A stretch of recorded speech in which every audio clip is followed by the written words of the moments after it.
Carsico, guardatelo. Cioè qui c'era la foresta di Faggio, ma qui la foresta di Faggio è stata rimossa. Tenete presente che il Cansiglio, la foresta del Cansiglio si estendeva per 17.000 ettari, ne sono rimasti 6.500. La foresta è stata rimossa per ricavarne pascoli. Ed essendo che il suolo fertile si è subito assottigliato per effetto del dilavamento, i faggi non possono più ricrescere, cioè non ci sono più le condizioni. Quindi questo è un paesaggio umanizzato, prealpino, che si è stabilizzato per effetto del disboscamento, si è stabilizzato sul paesaggio del pascolo. Questi sono invece i pascoli superiori, si intravede la foresta con la piana del Cansiglio, i pascoli superiori del Pizzoc, anche questi non sono naturali, e ovviamente c'è anche un pascolo delle greggi e degli ermenti, cioè quando ci sono gli animali, il pascolo il paesaggio ha un tocco in più, un elemento in più per poter essere definito umanizzato. E siccome la pastorizia sta tornando sulle nostre prealpi, questo scorso di paesaggio che ho fotografato sul Monte Baldo si sta diffondendo rapidamente, sta tornando in sostanza. Poi ci sono i paesaggi forestali, questa è la faggeta pura del Cansiglio, quella che vi ho detto è una sorta di pioppeto di faggi perché è governata dall'uomo, però esteticamente è molto affascinante. E ci sono i paesaggi carsici, cioè quelli dei Karlenfeld, delle rocce calcaree portate allo scoperto e scavate dall'acqua.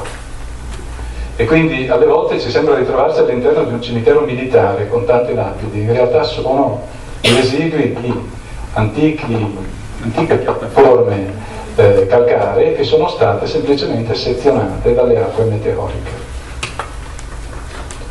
E i paesaggi lacustri, cioè voi dovete andare sulla vetta del Monte Baldo e guardare il lago di Garda. È uno dei paesaggi più affascinanti, a parte che il Monte Baldo è definito il giardino d'Europa, perché è un orto botanico naturale incredibile. Ovviamente non esiste un parco che lo tuteli, perché i veneti sono allergici ai parchi.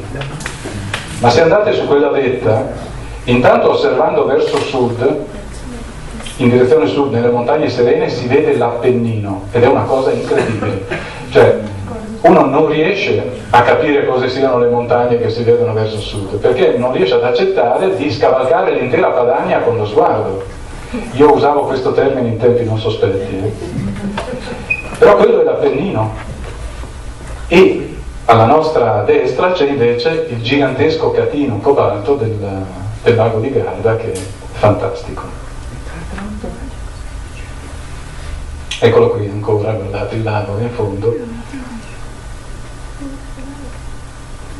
Queste sono le Dolomiti, ma le lasciamo per la prossima volta. Grazie a tutti.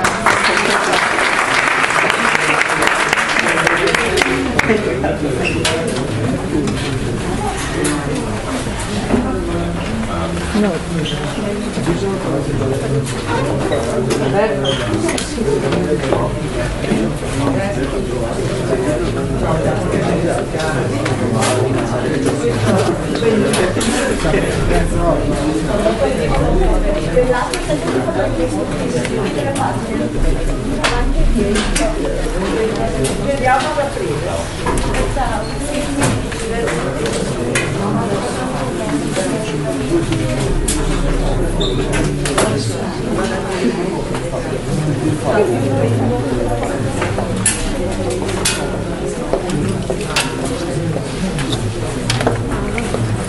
Spegniamo la telecamera.